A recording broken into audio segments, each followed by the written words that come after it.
காயிதே மில்லத் பிறந்த நாளை முன்னிட்டு அவரது நினைவிடத்தில் தலைவர்கள் அஞ்சலி செலுத்தினர். முதுபெரும் முஸ்லிம் தலைவர் காயிதே மில்லத்தின் 121வது பிறந்த நாளை முன்னிட்டு சென்னையில் உள்ள அவரது நினைவிடத்தில் தமிழக அரசு சார்பில் மரியாதை செலுத்தப்பட்டது.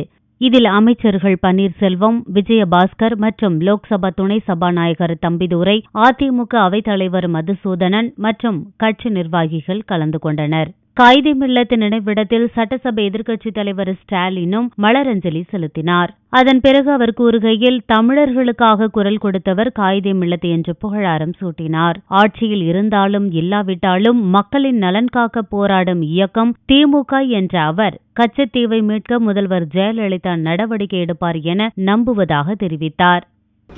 தன்னுடைய சமுதாயத்திற்காக மட்டுமல்லாமல் ஒட்டுமொத்த தமிழ் இனத்திற்காக தொடர்ந்து குரல் கொடுத்து கொண்டிருந்தவர்.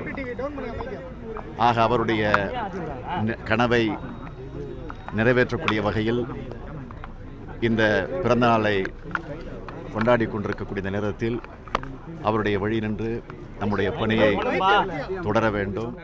பாட்டாளி மக்கள் கட்சி சார்பில் அதன் தலைவர் ஜே.கே. மணி, ஏ.கே. மூர்த்தி மற்றும் தேமுதிக நிர்வாகிகள் எல்.கே. சுதீஷ், பார்த்தசாரதி, மதிமுக சார்பில் மல்லை சத்யா உள்ளிட்டவர்களும் காயிதே மில்லத் நினைவிடத்தில் அஞ்சலி செலுத்தினர்.